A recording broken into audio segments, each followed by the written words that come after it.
Hello, Tace. Hi, Sam. So I wanted to be the first, so I succeeded. That's right. Probably. You are. So I never, I never tried to be the first. Well, if I did not know how. So now I knew how.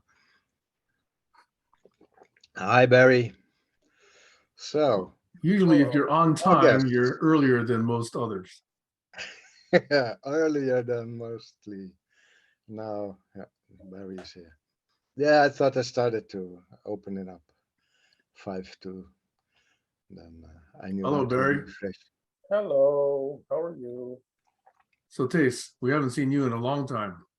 What's new? Yeah, I'm very busy with, say, the war in Ukraine and getting retired. And then, so still 1 week to go before retirement. So Oh, things have to be thrown away and like that. So I have to organize everything so that new colleagues that take over will be fine and don't find old stuff that they can't use anyhow. So, so you're gonna not teach anymore? How are you gonna spend your time? well, actually, I had always 5 days of self-directed time. I've only say 1.5 days for teaching, so I made it 2 days. So I went to a place by train, teaching, sleeping in that place, uh, not in the school. Then next day teaching again, then going home. So 2 days a week, and then more than 20 years, and it's about 170 kilometers east of Delft. So it's 2 hours by train from station to station if there is no delay. So Hmm. that's no problem. I know the trains. My father was a rail guard, a train guard, so I knew how to use train. I've never owned a car. I don't need a car. I know my country. I know if I know have to be somewhere, I can go by foot or by bus. And then lately, I was some more remote area. I went by bus, and I was brought by people with a car to a railway station. So then I could go where I wanted from there. So it's a nice country. And the people are nice, and if you have a you're a good-natured person. It's not a big problem. So, and it's difficult for me to be here and to keep up because European affairs are very intense, and I know what I want to do very abstractly in my own country. So I've no concrete things in my mind, but well, some concrete, but I want to tell about it after it is done because it's how do you call it? Depends on the weather, depends on many circumstances. So that's why I don't like to come every week because it's strenuous. Because the mindset I always say I have to adjust because it's a different mindset. My own country has its own dynamics, and your country has your own dynamics, and you're mainly Americans here. Only electorate is from Australia, so then that's. Then okay, you ask me if you come with questions, maybe how is Europe? So I have to rethink the whole union when you come with questions like that. And I like that. Maybe okay, maybe I can share, but I don't know if you have access to it. About vision on Europe, I can share it in the chat. I'm going to look for it now. So I hope to find it. I don't know if it's open for you because it might be on say copyright or anything. But I'll try to find it and I'll put Yeah, it if in. you send the link, someone will take a That's look. that's enough. But it's about European Union. I'll look. So I'll listen now and then because now it's too strenuous to keep my mind on your to talk and then to adjust with all the attendees at the moment. Bye. Well, Tace, this is actually refreshing. I think that's more I've heard from you in a single day than I've heard in years.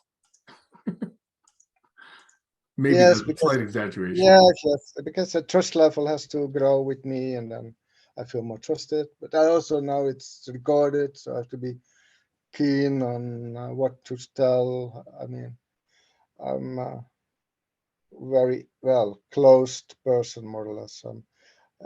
Many things, ideas that I want to express differently.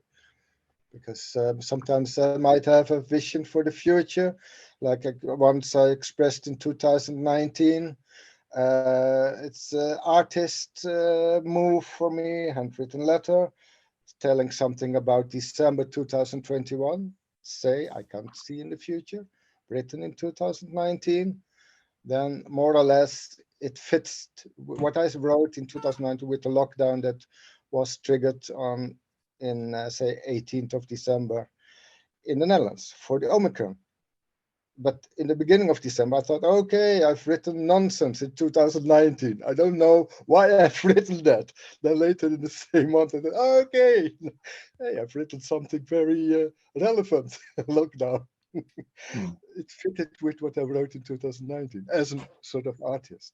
So it's so difficult because then I got a book from my colleagues because of my retirement. It says, how tell us how. It's about technical things. Yes, of course you can explain how, but if you say something about the future, then really you're a madman. But if it comes true, then something very abstract, then what is happening? Am I a madman or a visionary? I don't know. That's it.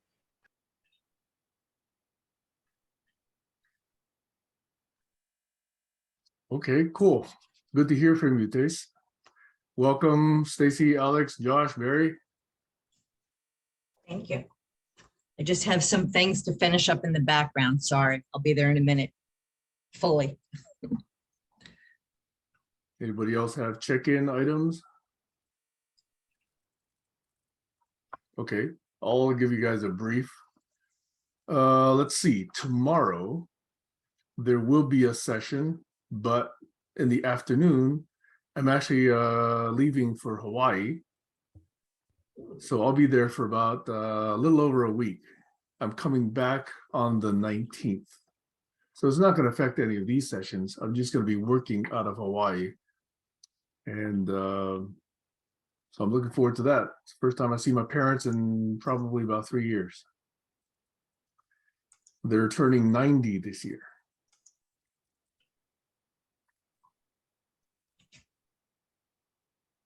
So the cool thing about some of you know that I bought these little Intel NUCs, you know, these little 4x2x2 boxes, sorry, 4x4x2 little boxes. So it turns out my plans for travel are just to pack up my 2 NUCs and take a laptop as a backup. And I'm going to buy my parents a 4K screen so I can actually use a 4K screen when I'm there. So all of my compute, hopefully, unless the flight destroys it, should be exactly as if I were at home. So that's my plan.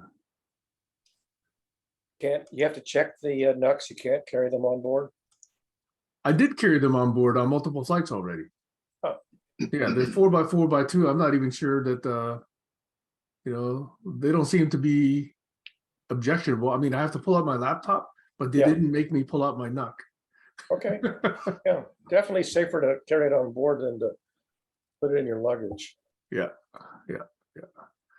Also, the other thing my daughter reminded me is I'm not just a high-tech employee out of a software company anymore. I'm a duck farmer. Every morning I have to let the ducks out and I have to, you know, put the ducks back in the coop. So sometime during the session here, I haven't done it yet this morning, I'm going to probably go off camera and go let the ducks out of their coop. I'll still be listening, but just saying. Who's going to do it while you're gone? My daughter's going to be here for up until the 14th or 15th, and then she goes with a couple of friends to Squim for the Lavender Festival. And so after that, Gail will be watching the ducks and also the cats. Okay, anybody else? Alex, you had your hand up. Yes, I brought a 4K monitor a couple of years ago, and it only lasted the length of the warranty period because it was an unknown brand, a El Cheapo brand. So it's worthwhile investing to get a brand name if you're going to buy a 4K transmitter. You want it to last 3 years or 4 years. Well, I have a funny story about that, actually. I've never had an HDMI or a 4K screen fail on me except for once. And that was because I had loaded it into the car. I bought it used in my SUV, but I made a mistake of having my dog Zeus with me. So when I opened up the back, Zeus jumped into the back, landed on the 4K screen. So now there's like this dark spot there, you know. I mean, it still works, but there's a dark spot that's not as well illuminated as the rest of it. But that's the only failure I've ever had with any of these modern flat screens. And I do buy cheap screens as well, Alex, strangely. I probably got a bad one. Yeah. Okay. Well, anybody else with check-ins? I have a 5-minute topic that I will open with, but then we'll see what else is interesting to you guys. Okay, I'll tell you about my 5-minute topic, okay? And it partly explains what I'm doing on Facebook. So if you're not on Facebook, tune out. But if you are on Facebook, this is sort of the way I stitch together my participation on Facebook. I have about 3 or 4 different groups that I'm actually a moderator for. One is called Serious Conversations. Not all of you are on this, okay? So Serious Conversations to me is a way to just reflect and collect information about the malaise that we're in. It's basically the ground level of sense making, okay? So it's like, you know, just collecting data from everywhere and just various people ranting about how bad things are. There's another group that's called Community of Impact, okay? Now, it sounds like it's a community, but it's actually focused on personal habits, personal growth, personal presentation, personal preparation for collaborating, okay? And so it, of course, for me, is anchored on those 4 ideas that I put into my COI one-pager. So it's about what we can do, basically, to quote unquote change the world, which of course means change yourself. Then there is a group called GCC, and you guys are all part of that group, and that's why you know, you sort of see what's going on there. But to me, that's about what is everybody else doing? You know, what can we possibly do to hook up together and do things, either individually or 2 by 2 or in larger groups, okay? So that's GCC. The most recent one is one about actually applying the critical thinking, systems thinking, focus on truth, focus on evidence, focusing on actual reasoning through systems and looking at different perspectives and trying to go deeper into sense making. So it's actually serious conversations, but taken to the next level, okay? So all of those together, to me, map into what I'm calling the 6 pillars of GCC, which is the way I write up, you know, why I'm in GCC.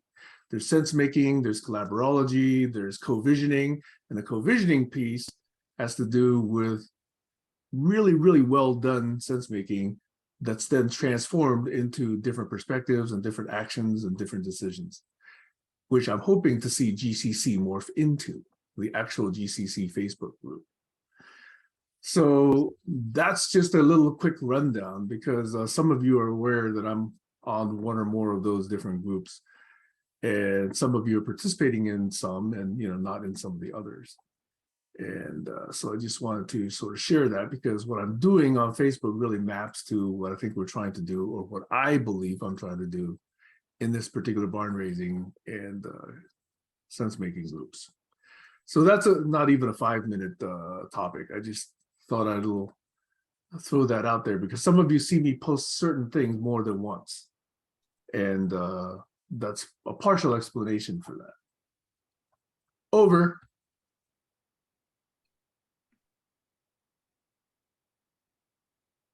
All right. We have a way of getting the larger group expanded? Which larger to- group? Well, there's a group in the community that we call them the 99% or the majority, like people who don't want the war to continue, that is costing the economy dearly and causing domestic problems at home for the 95% who are unfortunate enough to be in the lower income bracket.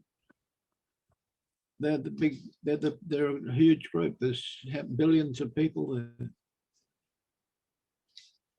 If they had incentive to do something, to take action like an activist would take action, and not only just have a vision and listen to others lecturing, but to actually get involved and take some steps that require co-creation and vision, a bit of time.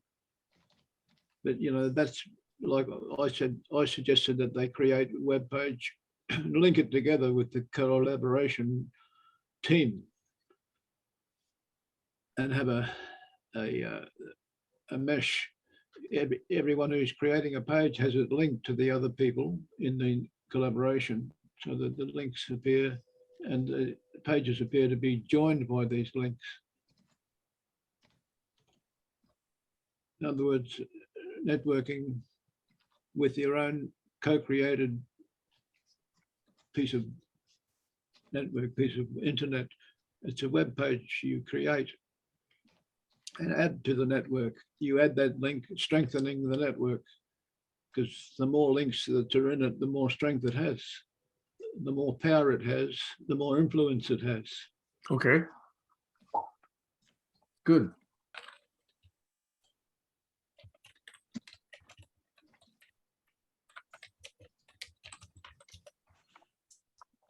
Part of my agreement, a collaborative agreement with people who have like-minded ideas about what should be done to improve the economy and the democracy and the peace in the world and the environment response, the environmental crisis response because of the extinction event and the global warming crisis. We call it the global warming crisis now because of the weather events, extreme weather events becoming more common.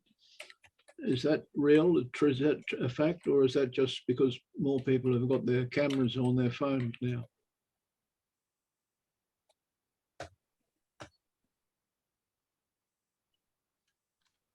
I'll have to look at some graphs from the Bureau of Meteorology. And I'm impressed by the captions. The closed captions are a lot more accurate than they've been in the past. Something's happened. The AI has taken a leap forward in its algorithm.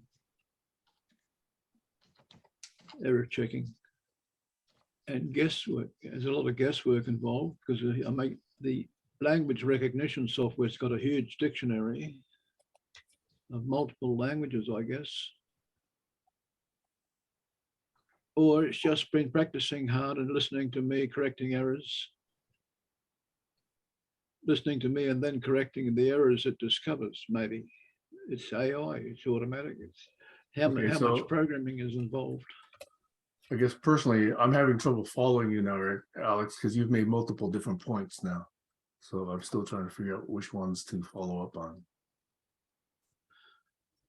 I'm just reading my own transcript as it's displaying on the page.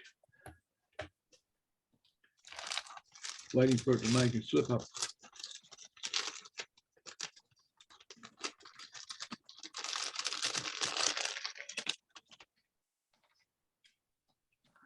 Sorry, I had to get rid of a call that was coming in.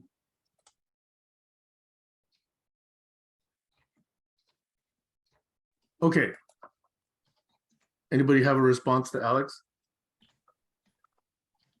Barry. Yeah, I am drowning in a rising tide of entropy. Aren't we all? Yes, I don't think it's unique to me. I just don't know that people have bothered to point it out. and to lament the phenomenon that we are being inundated with a rising tide of repetition of the same material, some of which is valid and insightful and much of which is not. And you end up, having all this stuff on your doorstep, of which maybe 1% is worth opening and attending, and 99% is just spam. And I have people imploring me to look at their spam, and I incline not to do that, and not even to mention why not. But I'm drowning in a rising tide of entropy. Is there a specific instance you're talking about? Well, I don't need to mention any instance, but because I don't want to single out any one person. But when I go downtown and see these people out marching, I'm thinking to myself, let's have a closer look at what they're saying, what their claims are, and do they have a point or not? Because they're out marching and disrupting the traffic, like this mob from Extinction Rebellion and the Greenpeace and the global environment movement. They seem to have a voice that's not backed by big dollars. So they get out on the street to make the noise. They try and get in the cameras, the disruption to get the TV news cameras on them, locking themselves to posts and tractors and things. Extreme uprising of individuals who are disrupting because they see the governments are not doing what they should be doing and addressing the science. Instead, they're being paid off by big money, big deep pocket corporations that are selling resources overseas and other countries, and big businesses, big industries that need the resources, the energy and the minerals, the mining. That's all the ingredients that are contributing to the issues people are complaining about, like depletion of the natural environment. So Alex, what I'm trying to figure out is I'm having trouble following you to see what point you want me to take away. I hear some of your own personal thoughts. I'm trying to figure out what the focus is and what the takeaway is. Yeah, well, I'm not confused about it. When I see people marching with their children, mothers and families, I think these people have got an issue. I want to know what it is. It's a phenomenon like Barry mentioned it. He said some of the people have got it wrong and some of the people have got it right. How do we know which camp we are in? Are we supporting these protesters or are we condemning them? I'm ignoring them. Which side are we on? I'm ignoring them. The less artistic the presentation, the more likely it is to be thoughtless noise. Yeah, but it's not a person, it's a movement. It's a whole group of people. It's a phenomenon that's not an individual person. You can attack an individual person by displaying their ignorance and pointing out their errors. But when it's a whole group of people, then there's something else going on there. They're Okay, so wait, following Alex, science. are you talking about a specific instance? Are you talking about a specific gathering? Yeah, people that ignore the science and get pissed off because there's a protest out on the street. Which one? The politicians that ignore the science are saying, lock these protesters up, lock them up, lock these protesters up, take away their rights. They're interrupting the flow of traffic and the economy. Okay, so you're saying in Australia, you're witnessing protests against politicians who ignore science. Is that what you're saying?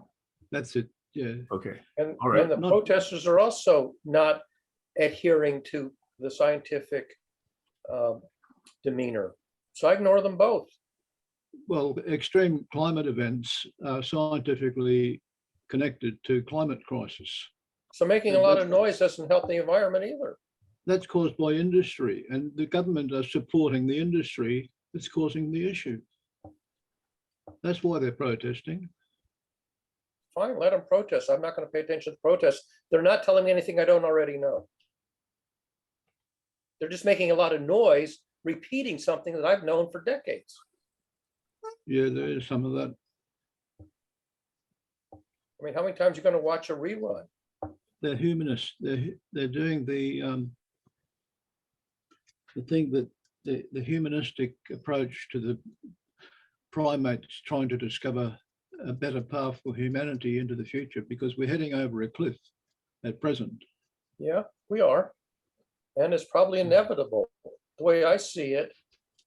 And I hate to be a Jeremiah about it, but I just don't see our species being wise enough, smart enough, disciplined enough to forestall it. Go ahead, Sam. So if I'm reading between the lines with what Alex is saying, it's that in order to understand what the crowd is interested in, then you might be able to understand whether or not they're going to influence these politicians' positions when they deny science. Now, that's just an inference. I don't know if it's correct or not. But if that is correct, then I'm on the pessimistic side. I mean, it is important to know what the masses think, because you can approximate what the masses are going to do when they vote. But politicians that deny science aren't likely to respond to information or reason. That's the sad part. So I think that they're only going to be affected by imminent loss of power or imminent impeachment, those kinds of actions, which may follow from protests. So Stacy's hand is up, but let's talk about specific other instances that happened this week. There was a mass that gathered around Morton's restaurant where Brett Kavanaugh was having dinner. You guys heard about that one, right? Brett Kavanaugh was eating steak at Morton's Steakhouse, and a bunch of protesters went there, and he got upset. He said, "I have a right to privacy," ironically. So there's a lot of great memes on Twitter, Yeah, irony, yeah. Irony and entropy. About that, because he wants privacy for dinner. He's denying privacy to women's bodies themselves, and he's objecting to people interfering with his own privacy, and yet, pretty much mucked up a lot of women's ability to choose for themselves. So there's a bunch of memes going around on Twitter saying, "Hey, Brett, how come you didn't terminate your dinner sooner?" Then there's Elon Musk, who is trying to back out of his acquisition of Twitter. And I guess he's willing to pay a $1 billion back out fee because he's not going through with a $44 billion acquisition. And I guess the other thing that impinged on me this week was, I guess Shinzo Abe in Japan was assassinated this week. Yeah. That doesn't happen usually in Japan. So there's a couple of other mass movements there, Alex, for you to consider. The protests around Morton's Steakhouse, the Twitter reaction to Musk's pullout, and the Japanese reaction to the assassination. All of which could be current topics. And Boris Johnson abruptly resigning as the head of the conservative faction. But he's still the prime minister. He doesn't actually resign as prime minister, he resigned as the head of the political faction only. Yeah. And then they're getting close to indicting Trump, maybe. It's taking too long. Yeah, absolutely. I don't know what the AG is thinking. I don't know what the Dems are thinking. They're just demonstrating incompetence. Okay, Stacy had her hand up, and then Tace has his hand up. Tis could go. Go ahead, Tis. Well, to add some noise, You forgot to mention the Dutch farmers that are protesting because of environmental regulations that curbs their production of NOx, stickstoff oxides, nitrogen oxides. So they're protesting against the environmental issues that might block them staying farmers. So they'll feel very unhappy about their governmental decision to curb the production of nitrogen oxides because well, but we need to do that because of EU regulations in order to keep our biodiversity at a certain level. But So- so it was not mentioned, so that's why I add some noise to it. Sorry, Barry. No. If I may, let me ask a follow-up. I know nothing about that issue. However, the response from the farmers or the response from the citizenry, is it well ordered? Is it reasonable? Is it civil? Is it violent? Is it unruly? You know, what has been the reaction? Please. It's almost killing members of our. It's very close to becoming very aggressive. So, but it's not in the international news yet, so probably it's not that important yet. Has property been damaged by these protests or have people been hurt? It's close. Well, you know that the materials, the machines of agriculture tractors are very powerful, so they can block the food distribution, so that the food distribution becomes blocked, so that fresh foods have to be thrown away from the fruit distribution centers, and so you have empty shelves in shops. But it's not important enough because nobody notices, because it's Dutch news. So I'm sorry to Tractors the are noise. blocking roads so the trucks Yeah, cannot drive? it's not continuously, so it's supposedly, but there is some disruption. And one policeman shot something, and so it's investigation. And the boy from 16 now wants to talk with the policeman. He doesn't want to indict, so don't. He doesn't want the 16-year-old boy that was shot at. He wasn't injured.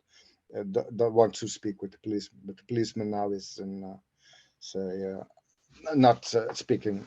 Yes, say ill at home. So now they understood there was a misunderstanding in that situation. But anyhow, so the policeman will not be prosecuted. I mean, it will be searched why he shot and so on. The circumstances will be seen, but the person that was shot at just wants to talk with the person that shot. That's all. So it's a Dutch appeasement method. Even the 16-year-old is wise not to go to court immediately. But it's difficult. But it has to be international news before you can ask better questions, and then you can ask CNN what's happening in the Netherlands. I don't want to talk too much about it because it's the details that you ask about. I'm not a journalist. I'm not doing that research. So you ask too much, Sam. I don't know because too many. Well, noise. That's what Barry says. I add to the noise and you put questions, we get more noise. So I'm glad you went first, Tis, because this actually connects to what I was going to say. So, yeah, I'm feeling so much noise, but my concern is what's happening emotionally. So I had put in the chat, before we speak, we should ask ourselves, what's my motivation for speaking these words? What do I need? Do I have a specific ask? Like, am I speaking because, Barry, can you do this for me? Can you meet me here? Is it a specific ask? Or do I have an emotional one? I'm feeling really frustrated and I'm venting because I'm looking for some sort of support. Maybe I can't articulate that, but that's what's happening. Am I feeling alone?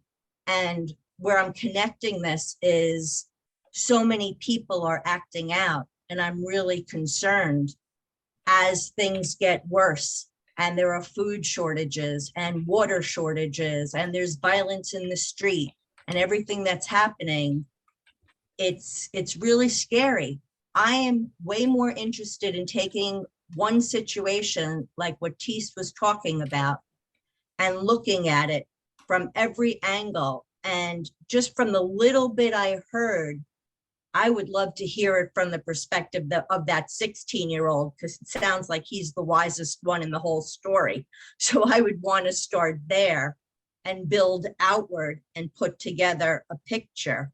One of the themes that's been coming up for me is that before we can even attempt to start thinking differently, and as Doug Breitbart would say, start to do us differently, I would say we need to stop, collect everybody's, where they're looking for, where they're looking from, to see their picture and kind of put all the pieces together, lay everything on the table and see what we have, because we're all coming from a slightly different point.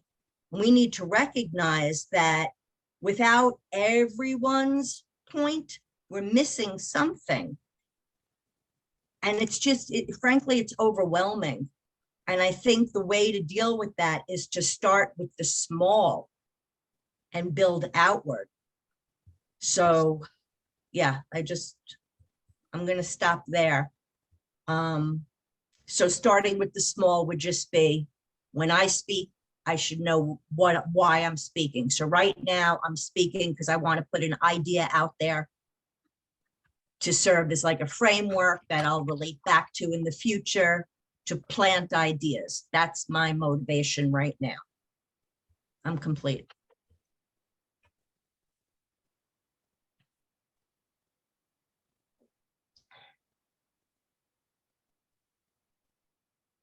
One observation I'll make is that if I have something to say, the more succinctly I can say it, the more likely I can attract the attention to that one item instead of flooding people with endless repetitions of the same thing.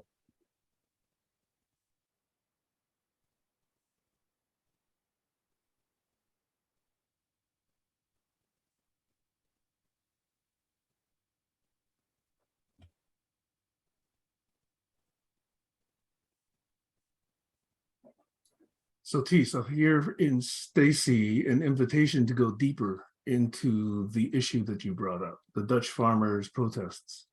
That's not what you heard in me. Not now. That is not what you heard in me. I heard that partially. You heard that as an idea, but Tees wouldn't be the one I would do it with. It would be with the principals, only with the principals involved. She We need- mentioned Go she ahead. mentioned the 16-year-old. He has to talk. He has to come with his issue. He was part of the protest. He knows why he was there. He knows he was backing up, going away. He knows he was the one to be shot at. And the policeman knows why he shot. He felt like there was a problem because already in the earlier protest, a police car was run over by a tractor and destroyed. So destruction of police vehicles had been happening. So it's so like the 16-year-old, but he wants to talk with the policeman first. But that's an important point, because what I'm trying to say is the further we cast out our assumptions, the more likely we're going to be wrong. It's like the game of telephone that you learn when you're a child. So if we can speak mostly from ourselves, about ourselves, that's what I mean by starting small. So if I'm talking about how I felt when somebody in this call was speaking, and they can respond to how they felt when I was speaking, and we start with our own points of view on something that directly affected us, as opposed to something further away. You know, as people, we have a tendency to go further away. Maybe it's a distraction. I don't know what, I'm not even going to get into that phenomena. But it's, again, it starts with me. It starts with you. I mean, that's the whole, you know, the journey to God is the journey within. And if you don't like that word God, substitute it. But it's an inner journey. That's where it starts. Yeah. So I did hear that this does affect taste. It is on his mind. It is local to him. He's saying, No? I heard just him say he doesn't want to talk about it because he doesn't know enough about it. Yes, and I just wanted to add to the noise, and I apologize to Barry. Oh, okay.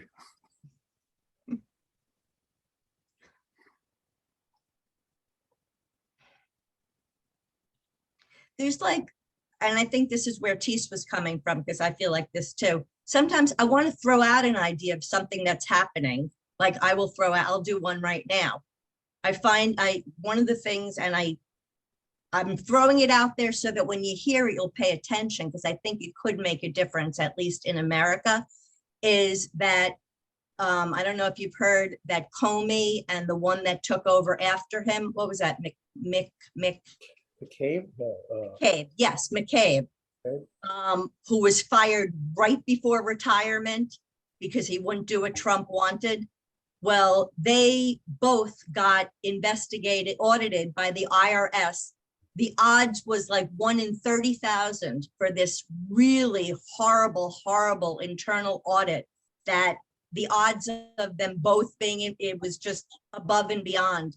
And now the IRS is going to investigate it because, of course, Trump said he knew nothing about it, which is ridiculous. But this whole idea of taking vengeance on somebody is something I think the American people would care about, because most people are tired of seeing the abuse of power. So I don't know enough about it. Nobody does, because the investigation didn't happen yet. So I throw that out as pay attention, not let's speculate and let's say what's going to happen, but pay attention, keep the spotlight on, and let's listen for the facts. I think it was 180 million, if I remember the statistic. Extremely unlikely. And these were not just routine audits. These were very in-depth audits, which are done very rarely and randomly. And by the way, one of them wound up getting a refund of like $350. Yeah. And they had no history of any kind. I mean, these were like two really to the letter honest people. They were one of them was looking for a receipt for a printer. I mean, I don't know if any of you have ever had to go through something like that.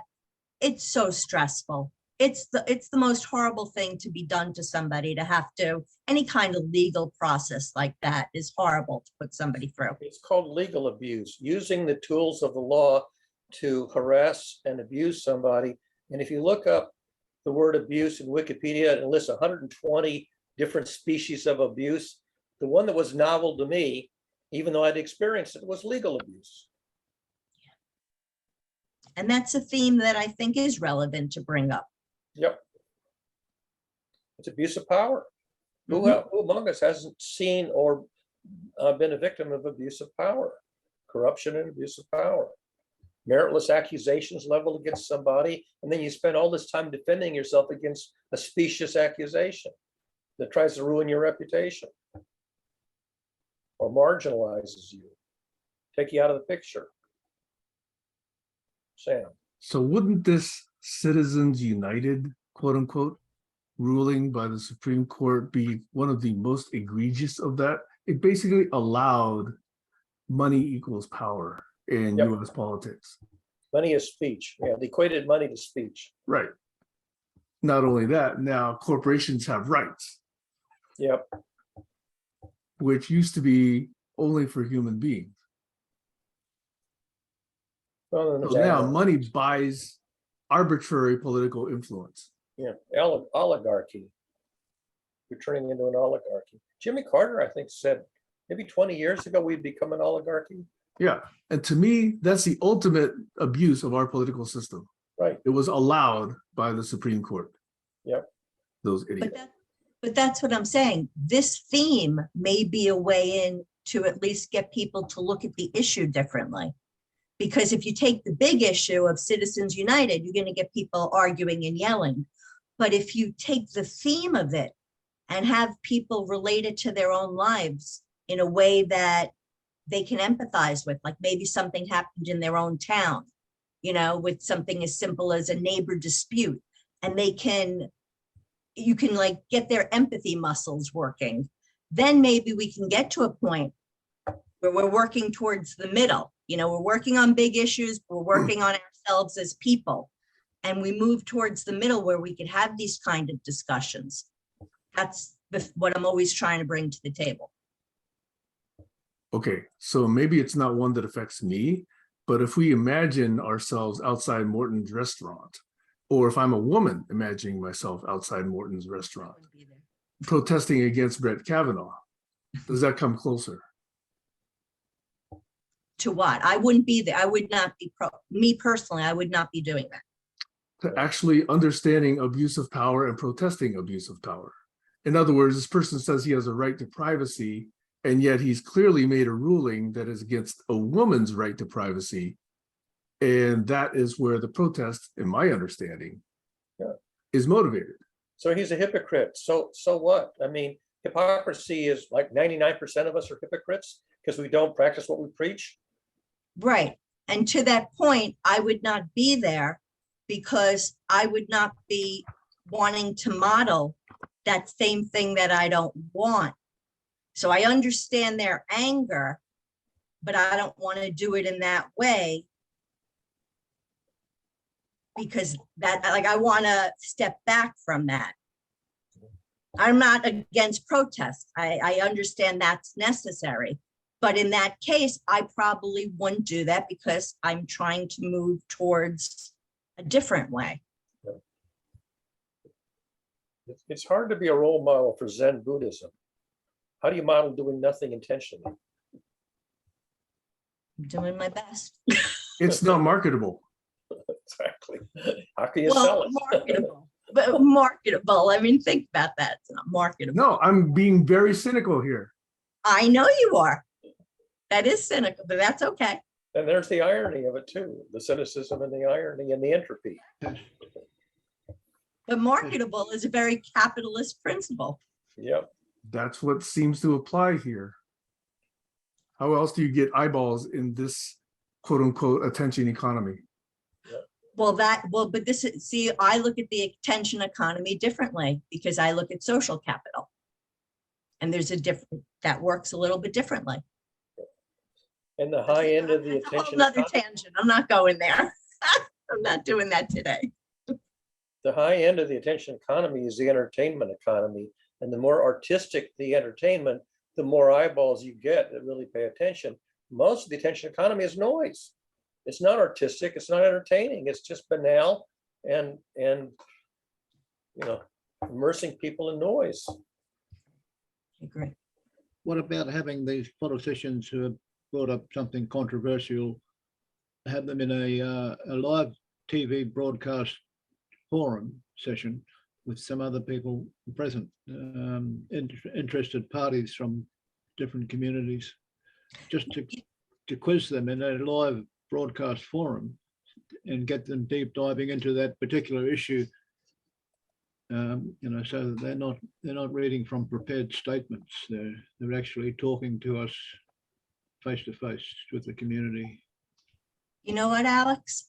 I'm tired of listening to the people making noise. I'm not giving them any more of an opportunity. I want to hear from the people who haven't been making the noise.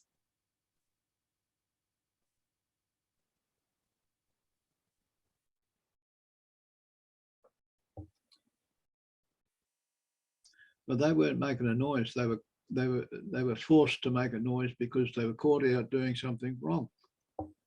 And the people who turned up, outside the restaurant saying, "Hey, what's up?" They're not going to let him get away with it. Yeah, no, that I agree with. Once a bureaucracy makes a mistake, it's virtually impossible to fix it. The Supreme Court laid down a decision. Well, they made one 50 years ago and another one a couple of weeks ago. And these decisions have a lifetime that can last longer than the people making them. And if it's a mistake, and often it is a mistake, it takes forever to fix it. It takes, like, you have to wait 2 or 3 generations to fix it.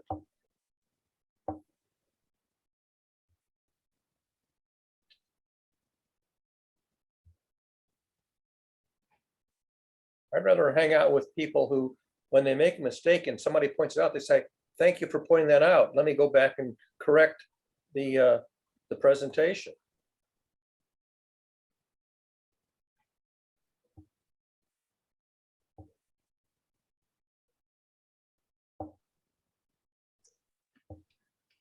I don't think a world government's going to work unless it comes up from the bottom, from the people. If it's controlled or managed by the top levels, it's going to just make matters worse, cause more protests.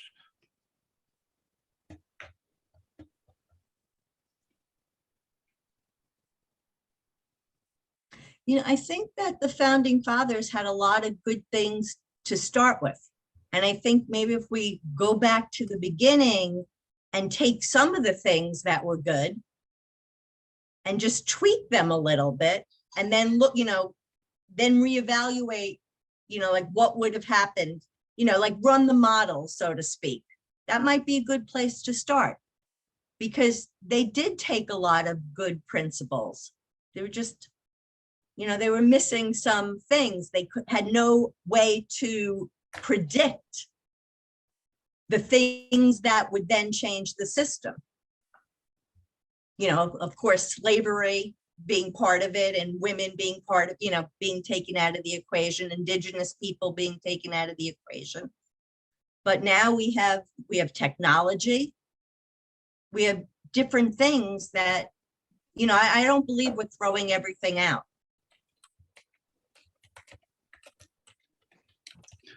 No, that's a good idea. There are good aspects to the founding fathers' principles.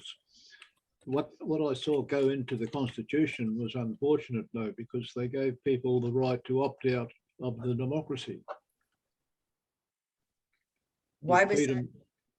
Freedom to disengage and neglect your own personal responsibility to be a part of the system. Why was that a mistake, though, Alex? It's because it's a democracy. A democracy is 100% of the people. But then it's not freedom. This freedom comes with responsibility. If they're not responsible enough to vote, they don't deserve freedom. No, see, I see, but that's where we disagree. To me, freedom is a right. Now, if I don't want to vote, that's my freedom. Yeah, but I you know, like to see a culture that makes me want to vote. No. Freedom's like when you're driving a car, there's rules of the road, and you haven't got freedom when you're driving a car. You can't drive on the wrong side, and you can't ignore the color of the lights at intersections. Right, so it's not there's freedom. a reason. But freedom isn't driving a car. You can't just say, look, I'm going to assert my rights to freedom and ignore those rules. Alex, I'm born free. You still got to drive on the correct side of the road to avoid an accident. In democracy, you've got to vote to avoid destroying. When you don't vote, you weaken democracy. We will agree to, I'm not disagreeing that it's not the best. Yeah, go ahead, Barry. If I want to vote, I want to be able to vote for none of the above. I'm not allowed to vote for none of the above. Yes, you can. There are some systems that do allow that. The rare. You can vote non-formal vote, informal vote. That's where you just put a line across the page and you haven't chosen anybody.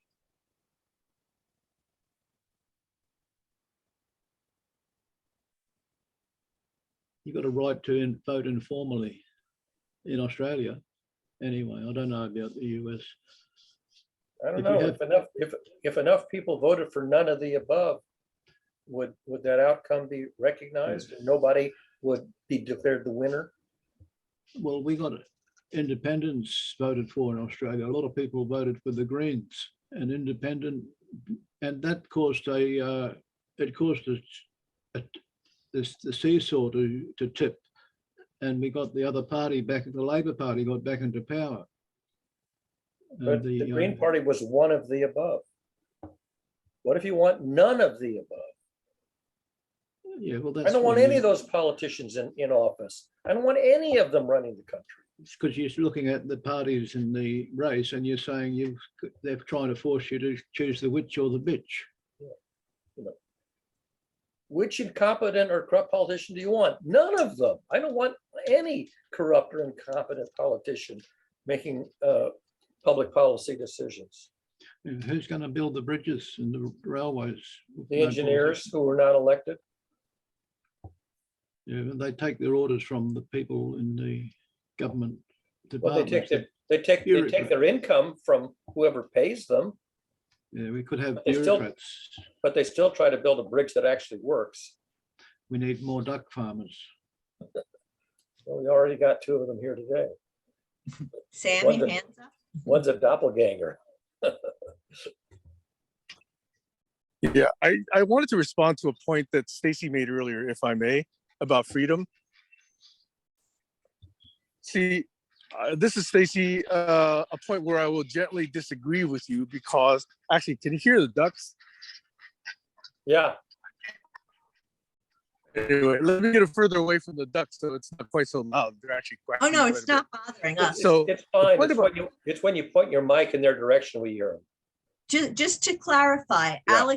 Alex said that the founders made a mistake when they didn't require everyone to be a part of democracy. And all I'm saying is that I don't think that was a mistake, because I think if they demanded it, that would have been against the principle of freedom. That's as far as I'm going with that statement.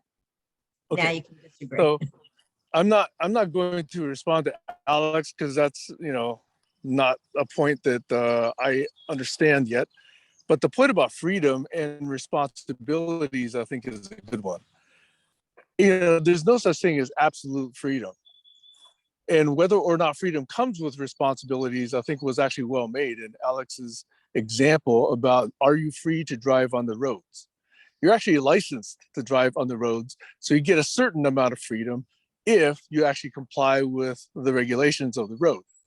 So you still have freedom, but if you don't exercise your responsibilities properly, chaos ensues.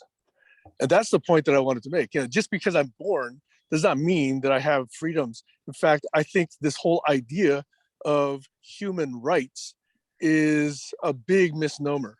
There's no such thing in my mind as human rights. There are actually good things we can do for each other.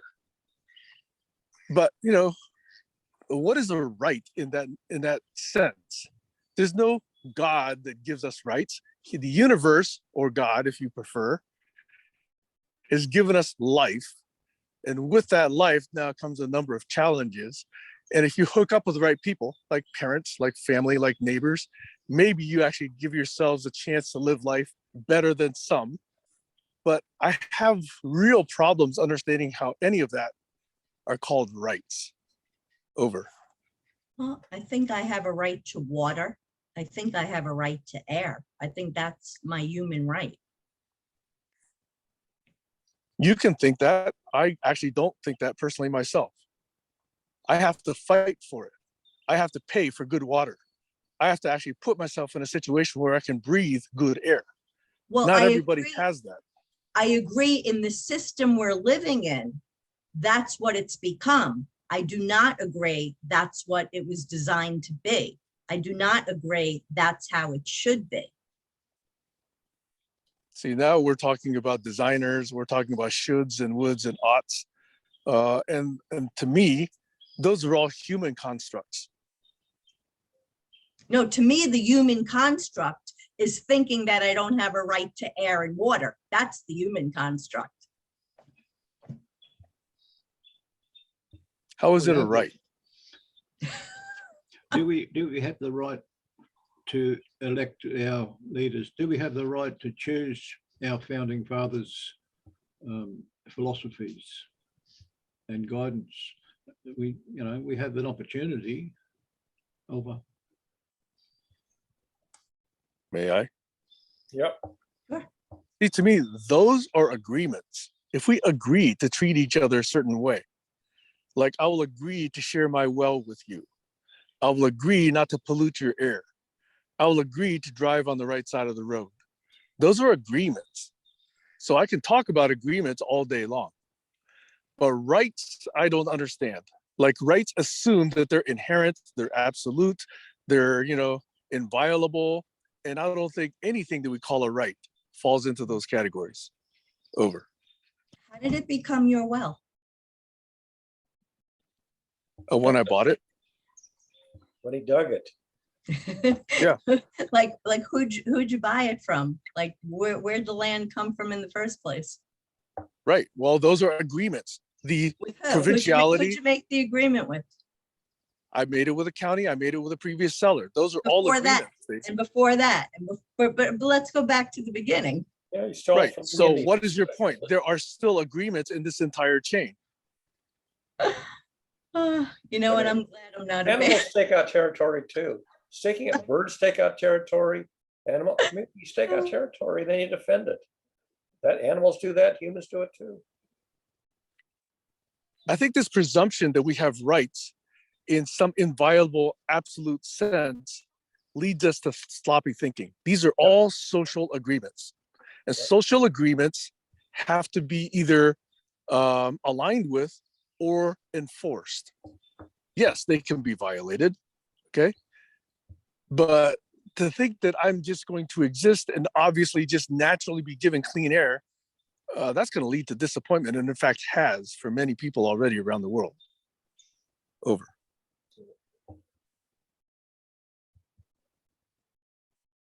We are living in what Garrett Hardin called the tragedy of the unmanaged commons, or the tragedy of the poorly managed commons, or corruptly managed commons.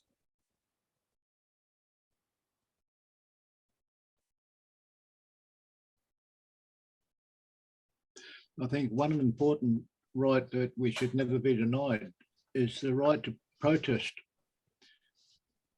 whenever a group of people believe the government's acted not in their right, not in the best interest of the majority, I the agree with that. 99%. That's when that's an important right. I mean,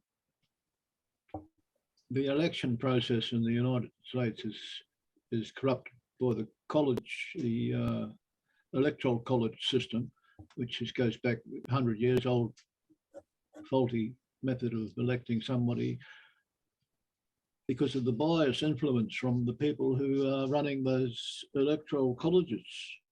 They're all funded by the big corporations who want policies to go their favour, usually. Cease. Shared in the chat, I just found something which is about trust in government to be released soon. Research by OECD, which is USA, Australia, Netherlands, and many other countries. Thank you, Tis.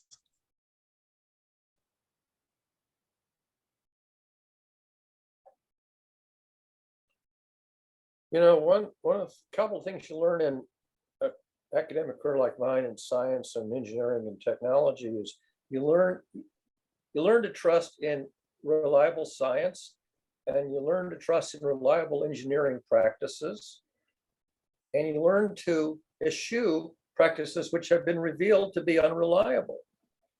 And I look at governmental practices and I say, I don't trust those practices. Those practices are demonstrably unreliable. And easily corruptible. Easily corruptible, manifestly corruptible.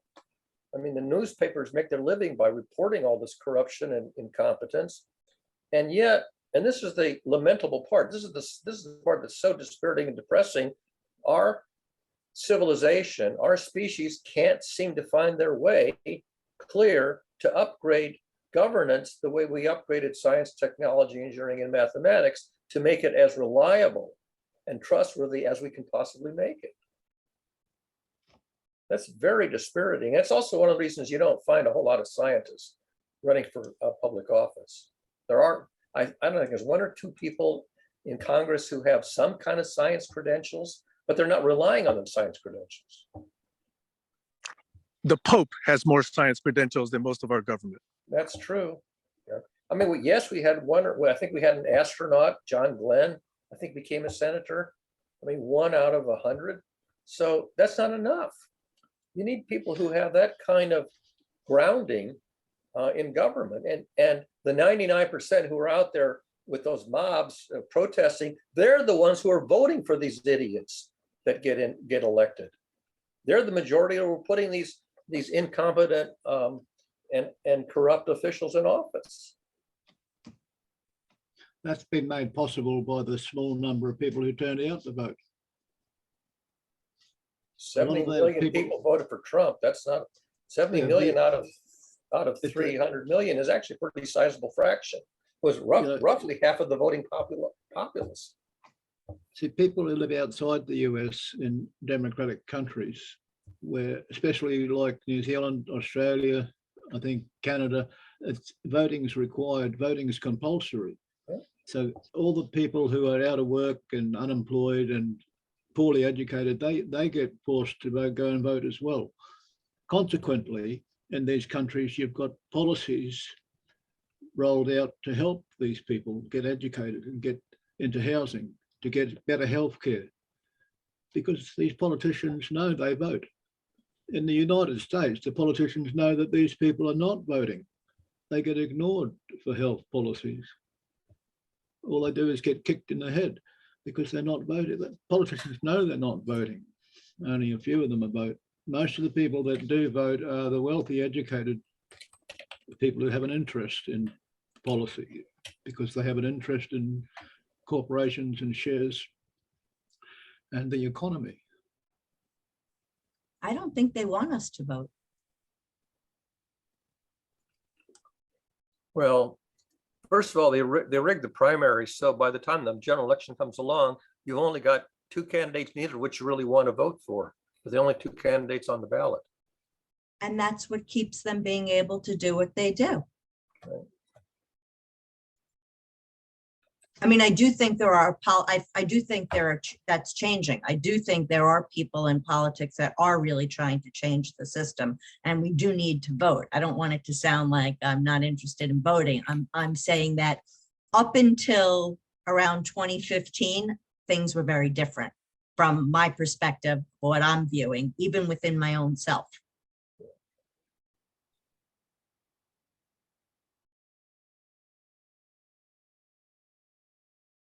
You know, there's a famous popular song, Losing Your Religion. Mm-hmm. Well, a lot of people are losing their faith in government as if it's a religion. And in fact, from the perspective of an anthropologist on Mars, politics is a religion. Mm-hmm. Just a set of beliefs and derivative practices that don't yield what it promises. You want to, I mean, at least science roughly delivers what it promises better than other systems. Government doesn't. And a lot of churches don't deliver what the theology promises.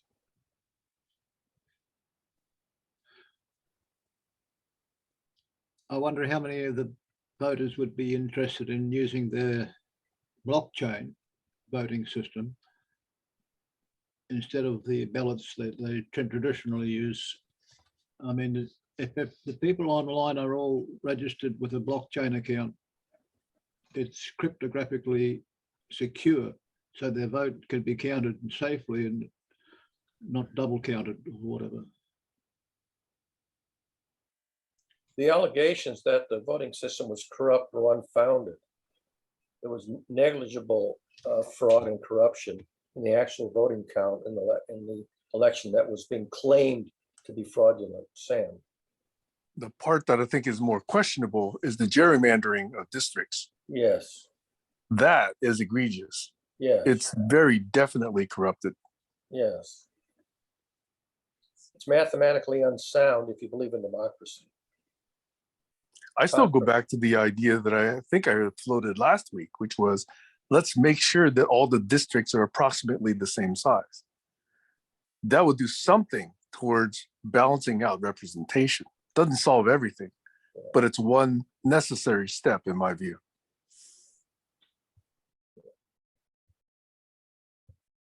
Unfortunately, when you take the population of a state and divide it by a relatively small integer, you don't get the same number as the dividend. Right. We all understand that. So as systems thinkers, we have to think about a tolerable range. You know, a size plus or minus 5%, plus or minus 8%, plus or minus 12%, whatever that number turns out to be. Yeah, and then adding or removing a district after the census leads to all kinds of weird anomalies. Nothing worse than gerrymandering. May not be worse than gerrymandering, but even if you didn't have gerrymandering, then you'd have that as the top issue. Fixing gerrymandering only fixes one of several defects. Here's the other solution, okay? Since we're talking as non-experts here, I do believe that the states that do want to deny science, that do want to deny rights to people, that do want to have religion installed as a core component of government, I would allow them to secede. I would allow them to set up their own industry, their own legal system, their own education system, their own healthcare system, their own taxation system, and the rest of us as Cascadia or whatever's remaining, okay, can leverage our science, our education systems, our educated populace, our systems thinking, and let's see what happens in 50 to 100 years. I would love to do that social experiment. Balkanization. No, let them have what they want. Yeah, If they want balkanization. the churches to be running the schools, and if they want the Supreme Court to be running, everyone's bodies, they should set up their own nation. Which then compete with their neighbors instead of collaborate with them. The whole idea of That's fine. I would welcome that competition. I mean, the whole point of a federation or a union is to get maximum collaboration instead of maximum competition among entities. We can't seem to make up our mind whether we want collaboration or competition. Seem to want. Does the Supreme Court want the policy to be set there or by the states? Or as another common meme around the internet is said, why don't we push it down to the counties? Why don't we push it down to the cities? Why don't we push it down to the neighborhoods? Oh, why don't we push it down to the families? Hey, why don't we push it down to the individual and the woman that's carrying an embryo? Tragedy of the unmanaged commons, because you have the environment. Who is managing the shared environment, the atmosphere, the climate? So I'm first talking about individual rights over one's sovereign bodily sovereignty. Yeah, so the right to burn coal because it's cheaper than some other system of energy consumption. Since we're saying what we'd like to say, and since there's a technology group here, what I would like to see is a universal, call it a calculator, if you will, that anybody could use with all the data from all the agencies, where any person, any individual, let's say I had an idea and I just wanted to look up how much money is spent on such and such in this county, where I could just plug in my own calculations, figure out whatever it is I was trying to figure out, and just run it through the calculator.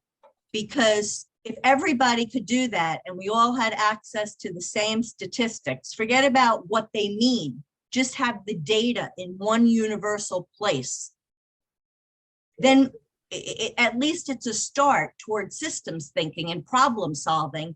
And it's a way that those that have, it just allows entry and a way to level up. Bless you. We know with pretty good accuracy that 40,000 people die every year from gunplay.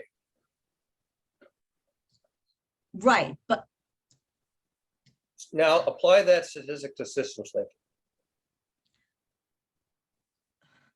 go ahead, Sam. In response to your request, I believe Kaggle is trying to, Bless you. Kaggle.com is trying to be the repository of open source free data. Thank It's you. got thousands or hundreds of thousands of data sets. In fact, most of the analysis having to do with COVID was derived from data found at Kaggle.com. Can anybody use it? Like, can I? Anybody can use it, and you can go there and use it. Anybody can. Thank you. Yes. KAGGLE.com. Okay, Okay. thank you. Yep. I'll put it in the chat too. So the nth form of it, the nth generation form of it, is something I would call a global SIM. But Kaggle is doing a very significant first step towards that. Okay, thank you. I think that, see, to me, that's a significant move in the right direction towards everything else that we talk Yes. about. Yeah, And the good aspect about that is the data sets are up there. And if you believe that somebody's model or prediction using that data is faulty, you can take that very same model, tweak it, and publish it yourself as a better model. And everybody else is now able to evaluate both or any number of them and say, hey, Stacy has the best model here. Let's use Stacy's. Or, hey, Barry's over there is better in this area. So that's what Kaggle enables. That's why I like it. does Kaggle have a statistic that shows how many people go to Kaggle and how many people use it versus who It's don't got know about very it? good statistics on usage of data sets. Do you know what the nominal percentage is? There's lots of different percentages. I mean, there's size of data, recency of data used in how many different models, how many, references or how many copies, et cetera, et cetera. So there's a lot of ways to look at that data. There's a lot of data about data. So No, like, the number of human beings on the planet or in the United States who go to Kaggle to get their information versus people who are totally oblivious of it, don't use it. Right. That's So that's the people that understand how to deal with the data obviously have to know how to use these tools. right, And that's not everybody. right. My guess is probably you're lucky if it's 5%. Just a wild guess. Yeah, not even. not even, Less because than they 5%. probably don't even know it's there. Yeah. But I have another question. So I just to clarify. So the type of things that I would normally have to file a FOIL request for, would I be able to get that on Kaggle? If it's been requested and published, then yes. So for example, if it didn't exist, I could file, or you could file an FOIA request, get that data set. And since it's public domain, because it's a right of US citizens, we can actually put it on Kaggle. So Somebody would that have to make the process- request first, correct? yes, of course. So what right. I'm saying, so what I'd like to see in addition is where automatically there is a repository that this data has to go to. And by the way, there are those repositories, and you know who destroyed and deleted many of them? Trump did. He mandated that a lot of those data sets get destroyed. But yes, they do exist.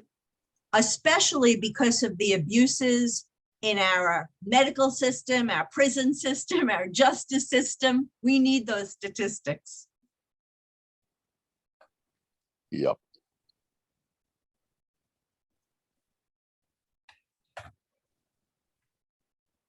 I'm just going to go in the background and get something to eat before I faint.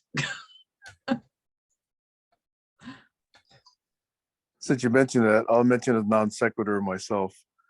Today, my daughter and her friend Tessa have offered to take me to a hot pot place for a late lunch, early dinner. So I thought that was a really nice thing to look forward to later today. Very nice.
So I added some of the links to my Facebook timeline, the Kaggle one and the one that Barry just shared. Yeah, it's good to go to Kaggle because a lot of those models, you don't have to be proficient in those tools to actually look at their predictions and what they are saying and how they interpret the data. So that's one very good thing about Kaggle.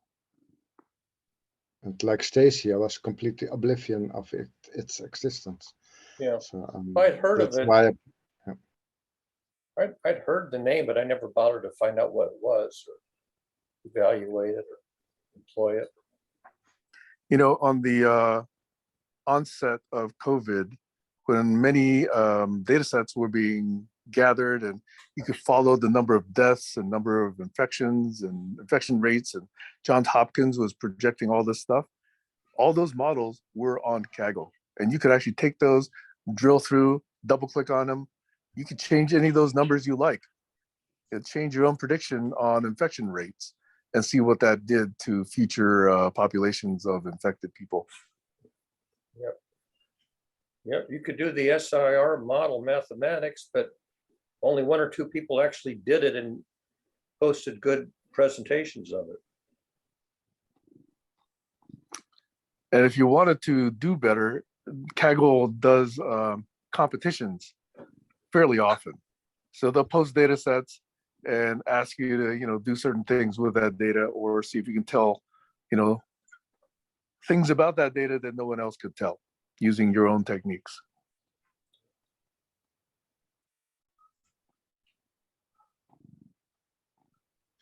So it's a remarkable service, and a lot of people who understand data science and data tools are doing a great service for civilization by posting their models there. Just want to.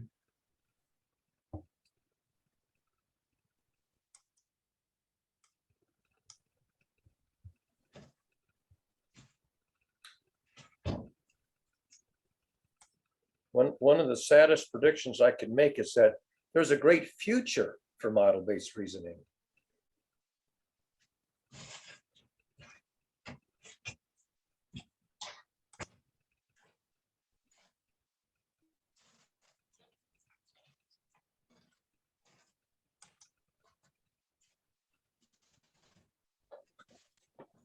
Did you finish that thought, Barry?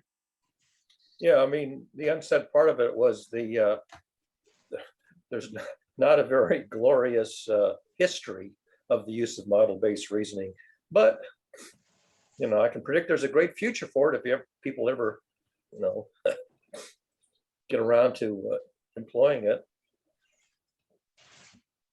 I mean, you think back to, you have modern day pundits, but model-based reasoning really sort of dates back to prophets and seers. And, you were lucky to find 1 or 2 in a generation, and nobody ever listened to them in their own time and place. And so, today you have model-based reasoning in science and technology and engineering, but still in human affairs, public affairs, and government, you still don't see very much attention and use of model-based reasoning. We're sort of almost back where the prophets were in the biblical times. Hey, Barry, let me see what you think about this one. I think some of the ones that did a lot of really interesting extrapolation are the people behind, I guess, what they call the Mayan calendar, or even Nostradamus, who could look at trends and look at, even if you did nothing other than look at the exponential growth of populations, you could predict certain things just based on that, and probably get to within a decade of most of these. Well, Malthus was one who predicted, the limits to growth, but Malthusian predictions that we were going to exceed the carrying capacity of certain critical resources. And here we are today. I mean, we're pushing the limits of available resources and potentially creating an unlivable environment. Yep. So, I mean, the models go back all the way to biblical times, with increasing precision and quantitative modeling as you go down through history. But I mean, even the COVID thing, you saw the disagreement over, what parameters to plug into the models in terms of the rate of spread, the infection rate, and all that infection rate and everything depended on things like social distancing and wearing masks and lockdown. So there were so many variables that people, once you start doing management techniques, then your original predictions are no longer correct because you've changed the practices, but you don't know how well you've changed the practices. Which is exactly what you want in model-based reasoning. Yeah. So you try to do the best practices that will minimize the pain and suffering, and you end up somewhere in between optimum management and sloppy management or no management, and you get people like Trump who are,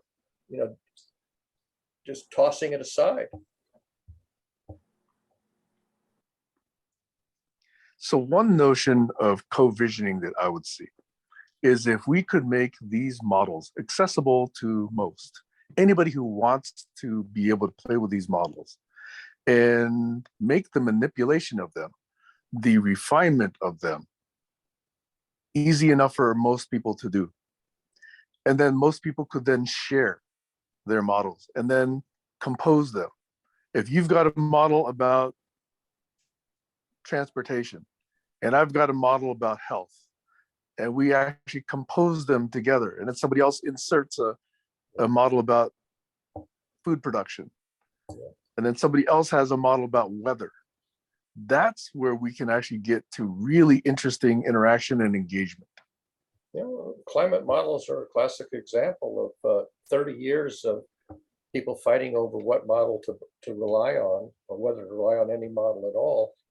And the one big breakthrough was the revelation that these mathematical differential equations for atmospheric weather parameters were mathematically chaotic.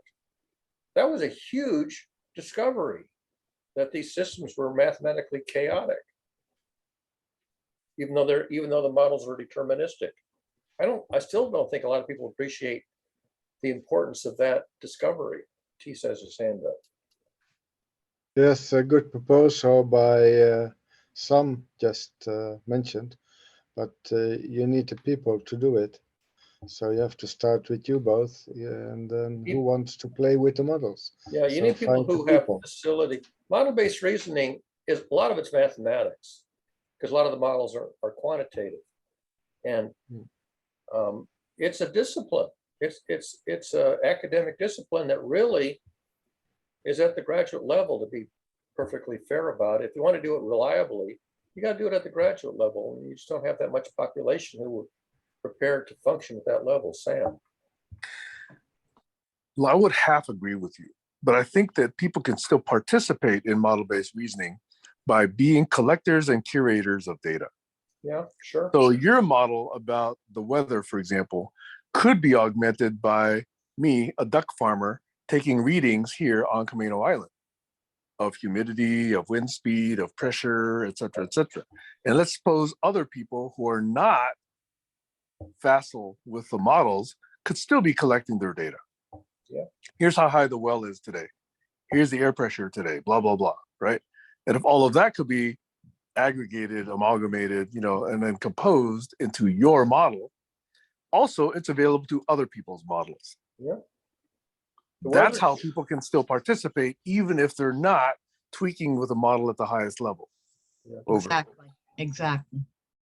The Weather data- Channel actually ties into little weather stations that are scattered around, and people can put a weather station on their property and tie it into the network, and it will report the local temperature and rainfall and air pressure.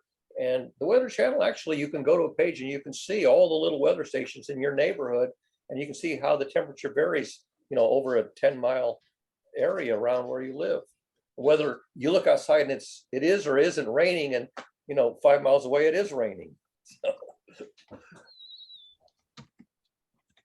Sam? So here's another tension point, right? All of this data can improve models. On the other hand, all of this data may potentially rub people the wrong way when it comes to privacy. Let's suppose somebody now starts going up and down the street saying, that person's happy, that person's sad, that person looks depressed, that person looks like they just enjoyed a birthday party, that person looks drunk, that person looks depressed, that person looks like they're, out of their mind. Imagine that done at scale, or even done in, some minor way. And yet, if we really had that data, wouldn't that actually be a really interesting factor for social unrest or social civil peace? Clearly tension there with privacy.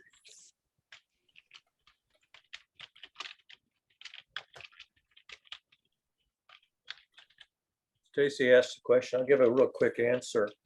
There was a climatologist, meteorologist at MIT back in the 1950s who was developing mathematical model of the atmosphere, temperature, pressure, wind, humidity, all that stuff. And he had 3 differential equations and 3 unknowns, a very simple beginning model.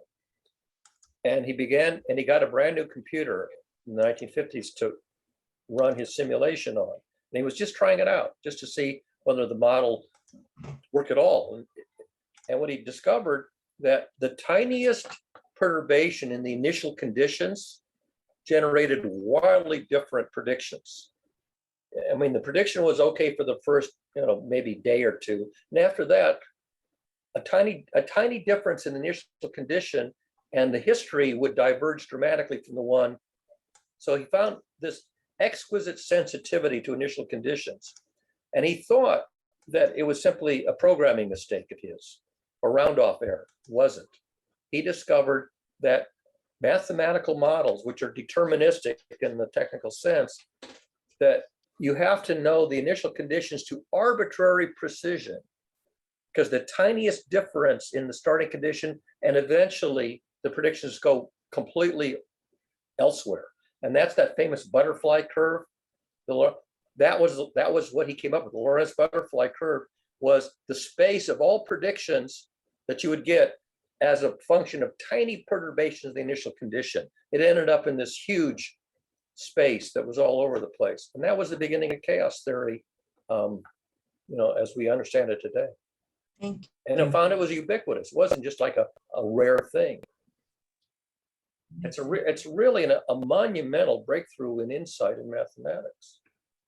Well, it's like if you didn't know that butterfly was there, you could predict a snowflake would fall and land on this spot. But if you did know, you could do the maths and say, oh, the snowflake will land on this spot over here. But the snowflake will still land regardless of the butterfly effect. And it also applies in quantum mechanics, where you have unpredictable, you can predict the distribution, but you can't predict the exact outcome.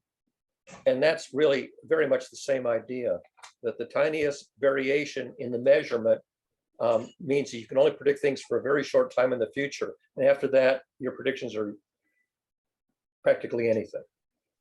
Jeez. And oh, by the way, that's why I just laugh, if I might, but get sad if I'm thinking about it, when media takes simple data points and extrapolate them linearly. Yes. Irresponsibly. Yes. That's the ultimate non-systemic thinking, non-systems modeling kind of reporting. Right. And in terms of direct experience to real people, if you have a law that defines a lawful activity from a criminal activity, and there is a very sharp dividing line between lawful and unlawful, the tiniest perturbation around that switch point goes from lawful to unlawful, and you get off scot-free versus you get convicted. So that's already chaos. The tiniest perturbation in assessing where you are with regard to a law, obeying or breaking a rule. And that's why theologian says judge not, because that judging says, are you on the good side or the bad side of a very sharp defining line between okay and not okay. Well, that's the key difference between a legal system versus a justice system, as someone pointed out. Exactly. Yeah, that's the fundamental math error in laws that have a very sharp dividing line between lawful and unlawful, as opposed to a gradual, well, you're going to pay this much amount, and here you're going to pay a $1 charge, and you're going to pay $1.01 charge, and here a 99-cent charge. And the difference in the cost of being to the left or to the right of the point is a very small payment. But in the law, it's between getting off scot-free and going to jail. So you get this huge jump in the consequence from a very slight perturbation in the input. That's a really stupid regulatory mechanism. Yeah. All of these cliff functions have that same effect. Exactly. Just like if you actually happen to have illegal sex, but you're just one day under the age of consent, Right. versus one day over, Right. et cetera, et cetera. Right. Yeah. So this invention of this cliff function regulatory mechanism, which we call the rule of law, was probably the most profound math error that humankind ever made in the history of human civilization. There's different kinds of laws, though. The law of cause and effect is like Sam pointed out, when those media people were extrapolating data sets linearly, and they were predicting things that were quite likely impossible. It's because things change. Like when the water's getting warmer, the days go by and you look out your window in the morning and the lake's frozen, and the months go by, and then one day you look out the window and the lake is unfrozen. It's water again. The temperature slowly creeps up gradually, and then suddenly there's a big change. Yeah. The water's frozen, the next day it's liquid. So it's like that upsets your perturbations and your linear predictions if you're not taking into account these tipping points, they call them. Yeah. Nonlinear systems are liable to be chaotic.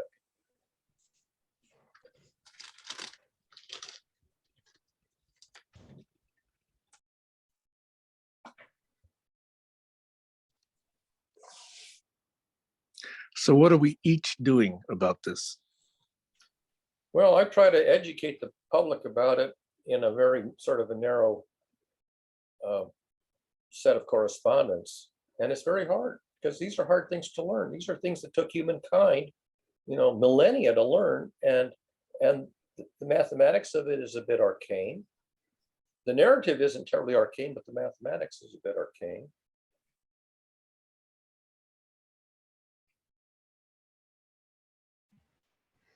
I can look at the garden, and it's it's less than 50 by 50 meters, so it's less than an acre, and but I make a sponge of it, so the organic material, I try to spread it on the land and situate it. If it rains, all the water will be kept, and all the living beings will eat the water as much as possible.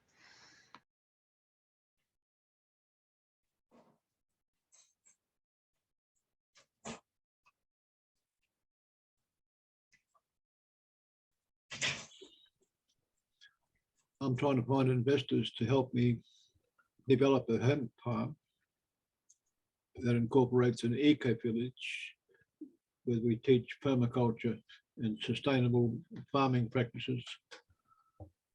So that's taking up a lot of my time, and if I can't get the funding, I'll have to use the profits I make from my book sales, if there's any. Otherwise, it's a non-starter, just what's not going to happen. Over.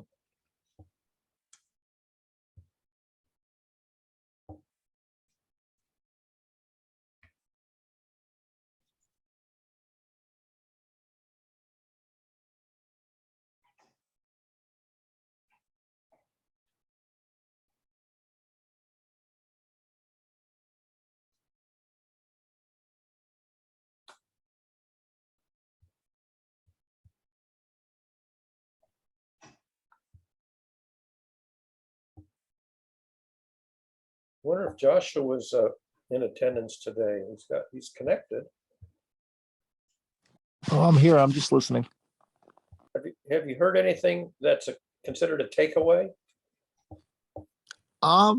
I'm sure, yeah, lots of takeaways. Nothing that I would take away and put in my bag, personally, meaning like nothing that stands out to me. But sure, there's lots of takeaways. Great stuff today. The Kaggle one was definitely a takeaway. That was mentioned quite a bit. And what's going on with Tice. I really came on this morning to hear more what's going on in Tice's part of the world, because I'm very interested in that. But I'm just listening.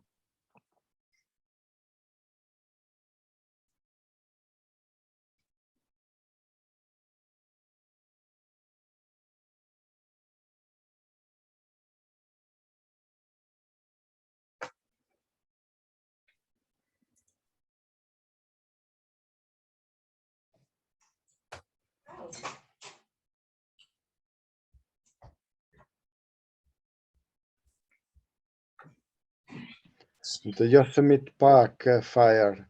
Anything news on that? Big sequoias on fire now? Which one is on fire? Sequoia Yosemite tree. Park. There is some canyon that there was a fire near in the New World News. And from Europe, you just look at CNN, so they get all the news. I haven't looked at the news in a week, believe it or not. The only reason I knew what was going on, I just YouTube, sometimes I check in on that and I get news sometimes from there. But did you say in Kenya there's a huge fire? A canyon. A canyon. Canyon. Yeah. Oh, a Sequoia. canyon. Okay. I know, I mean, all summer, California is going to be on fire everywhere all summer. So I just sort of assume it's always on fire. I don't know how big each fire is or how big it's getting, but I know it will just amp up at the end of July, just because the heat and the there's a lot less water this year. So, but I'll take a look and see which fire you're talking about.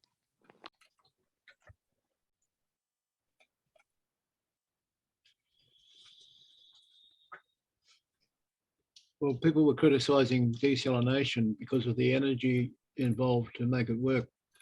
But if you use the energy from the sun, you can create a lot of water without burning coal,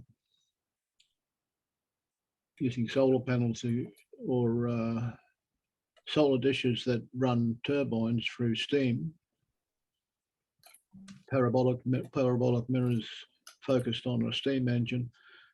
They can run generators that produce huge amounts of electricity and drive a desalination unit. They can have those all along the coast of California and pump that water into the Colorado River, or pump it wherever it's needed, into the helicopters to fight the fires,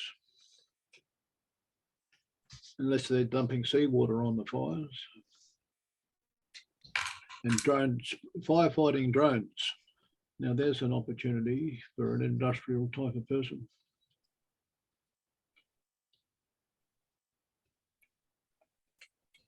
What do you call it, an accelerant?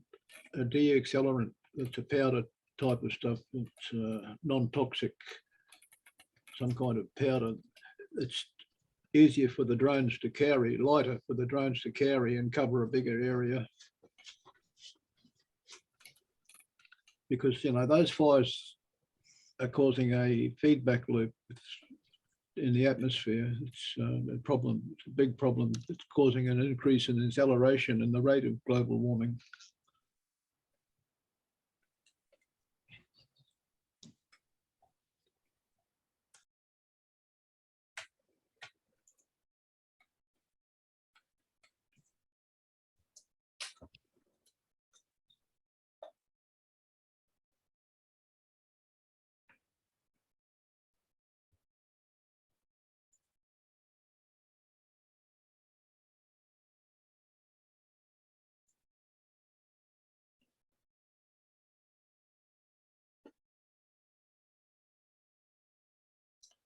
Stasis.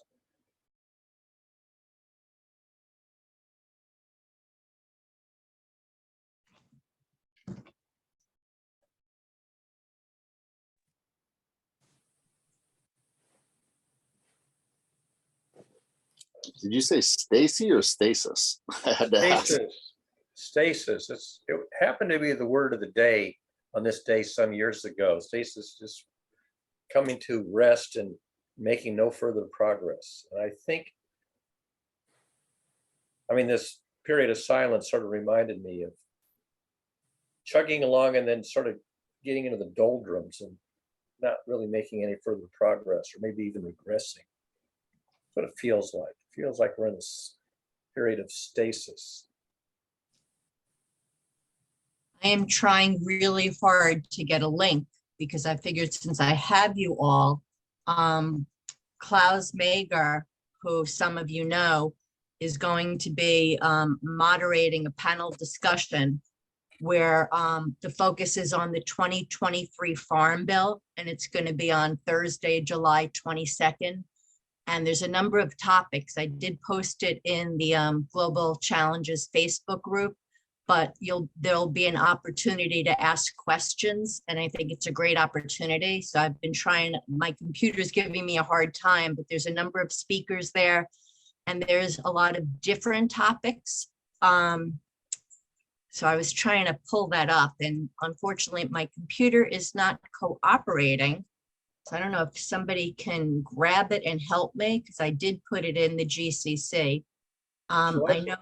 July 22nd is a Friday, I think. No, 27th. Oh, 27th. Yes. That's a Wednesday. Is it it's either a Wednesday or a Thursday. I don't have it in front of me because, like I said, my computer is not doing what I'm telling it to do. I think that's a Wednesday. But do you see the post? Does anybody? Okay, let's see. I'm sorry, it's Thursday, July 28th, 7 p.m. Eastern, 6 p.m. Central, 5 p.m. Mountain, 4 p.m. Pacific. It's run by the Sierra Club. Let's see what else I can tell you about it. They're focusing on clean water. I urge you to just take a look at the post, because he goes into more detail about the different topics. And, you know, the greatest part about it is that there are a lot of experts where you can ask your questions. And it's, you know, it's really an attempt to break things down, because we have this really big farm bill that most people, you know, at least average citizens don't really understand. And already the Republicans in Congress are trying to hold it up. So I urge everybody to get involved. And if somebody could please put that link there in the chat, I'd appreciate it. If not, go to the Facebook group where I posted it. Are you looking at the chat now, Stacey? It is shared now, so you can look in the chat. Thank you. I appreciate that. Yes, that's it. And you could sign up and register if you'd like to attend. And if you know somebody that's interested, or if you have a network, the more people that attend, the better, because we, you know, really want to get the word out.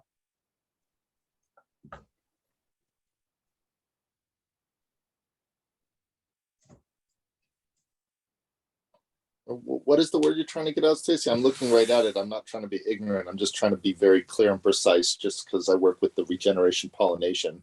The word is to attend the meeting. Is that the word, or what is the word? Yes, the word is, this is the panel that Klaus is moderating. And it talks about, so the Farm Bill impacts almost every facet of the nation's resources and operations, including food, water, air, public health, national security, the U.S. economy, its workforce, the AG sector, and the lives of farmers and farm workers, those who are the backbone of the industry. We have invited a panel of commodity crop farmers and senior level officials from the USDA and the Soil and Water Conservation District to share their expertise.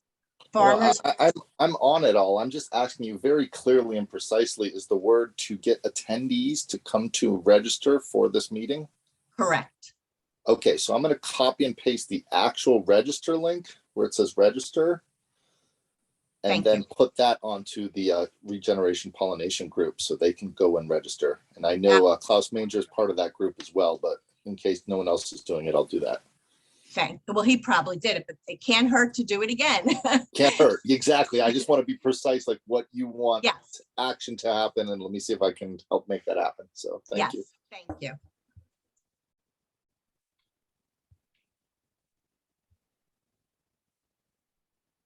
And just before the GCC call today, I was in a large discussion about how we should thank Russia and China for helping America's economy.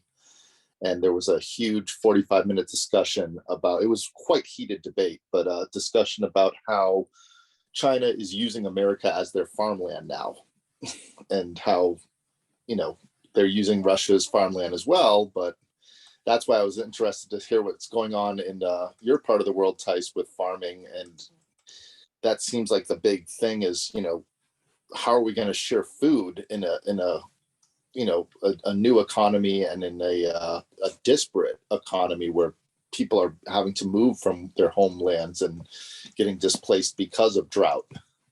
And what is it going to look like? So I would love to hear, Tice, what's going on. Yeah, China well, has- for Italy, a great problem in the river Po, which is a major river in the northern part of Italy, which is about 40% of the total economy.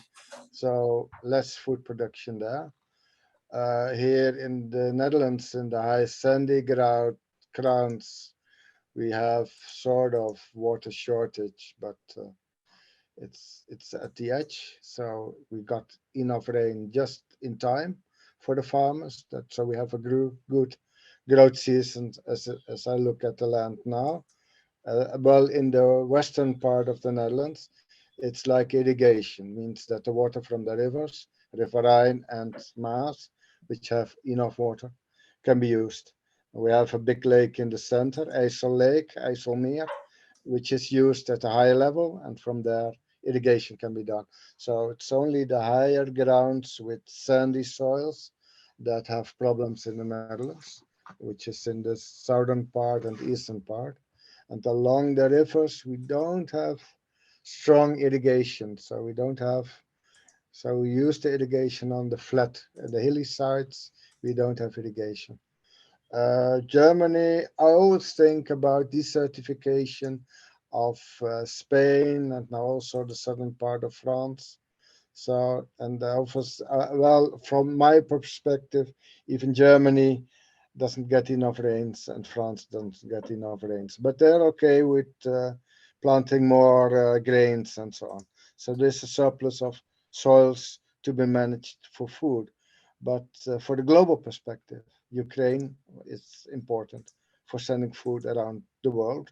So really, that's a problem for Africa. Truly, that's a problem.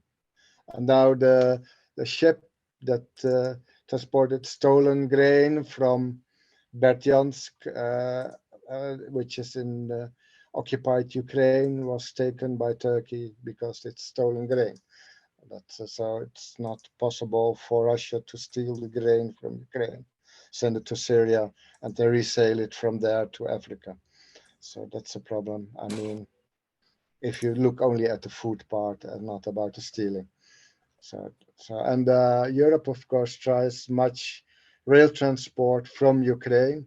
So even I saw a serious train passing by somewhere. So I thought, okay, that must be from Ukraine. But there is a bend, the width of the rails is a problem because the Russia-Ukraine has a wider rail width. So we have smaller in Europe. So it has to be taken. And then from inland, water transport might be possible from Odessa to go inland to the delta of the river Danube, and then even to transport it all through Europe. So it's these on smaller ships, of course. And but so the inland transport on water could be possible even, but I'm not sure because I didn't check all the water roads from Odessa to that side. I know that Russians bombed a rail bridge, which means that transport by rail from Odessa along the coast to Romania is not possible anymore because a railroad was broken because of a bombing or maybe even sabotage, because there's of course a Russian minority within Ukraine. So then, I mean, they can organize from Russia, maybe people that doing wrong things within Ukraine. So that's part of what I know and that I'm following. And well, this is only about food. So if you ask about food, I've said everything what I know about food at the moment. Thanks for sharing, Thijs.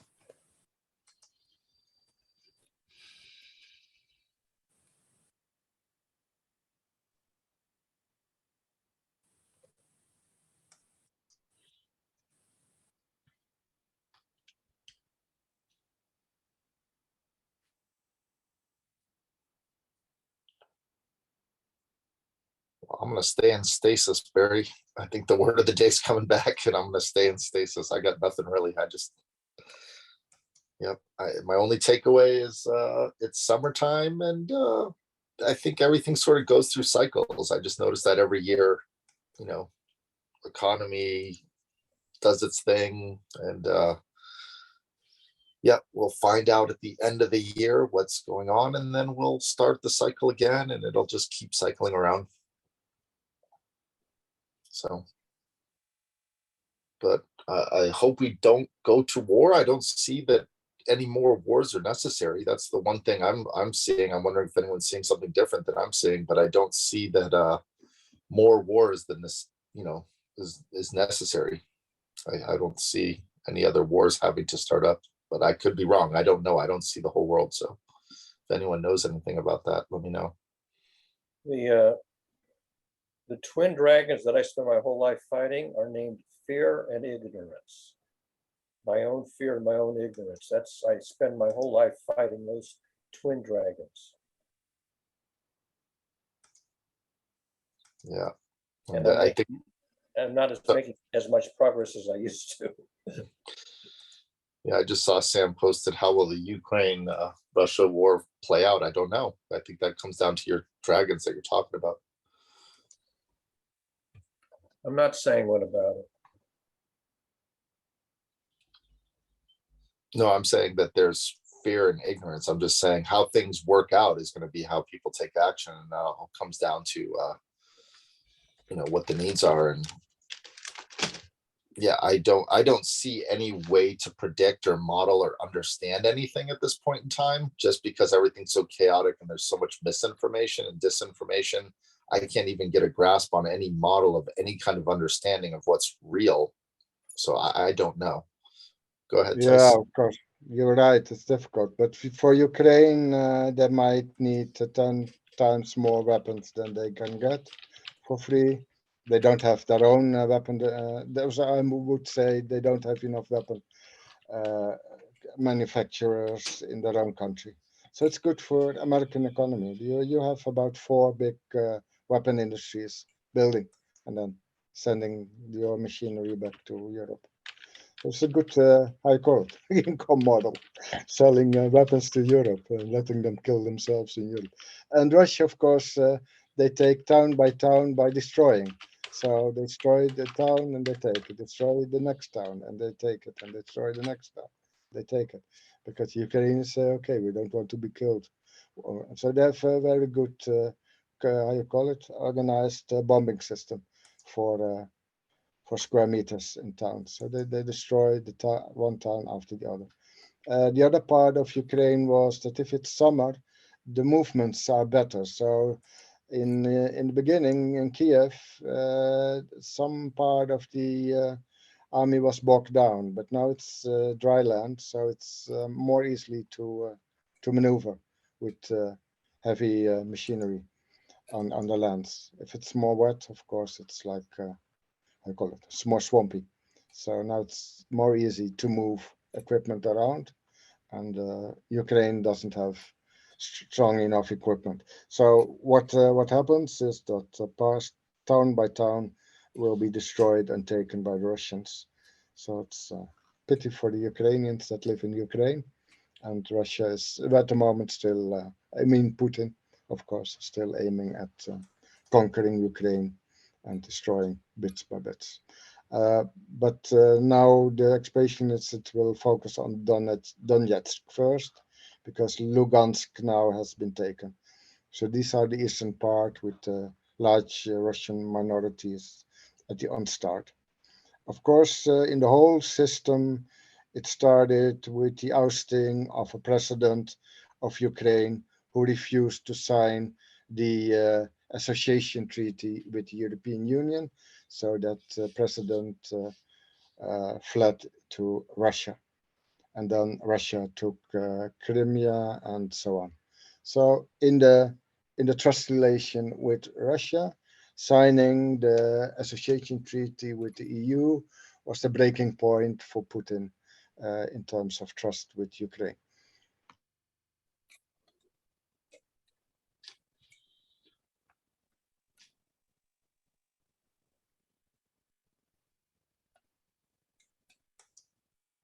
Bye-bye, everybody. Sleep well. Yes, I'm going to leave now too. So it's strenuous enough and I've talked enough. Gonna eat. Bye. See you later. Bye.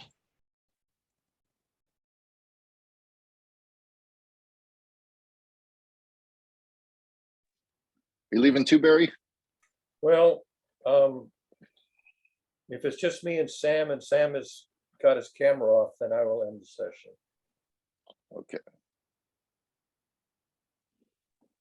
I'm looking forward to a hot pot with Ronnie and Tessa later today, so gotta get ready for that. Plus, I have to start packing for Hawaii tomorrow. Have a good trip. Congratulations. Enjoy Hawaii. Aloha. Okay, see you guys tomorrow. Cheers. Cheers.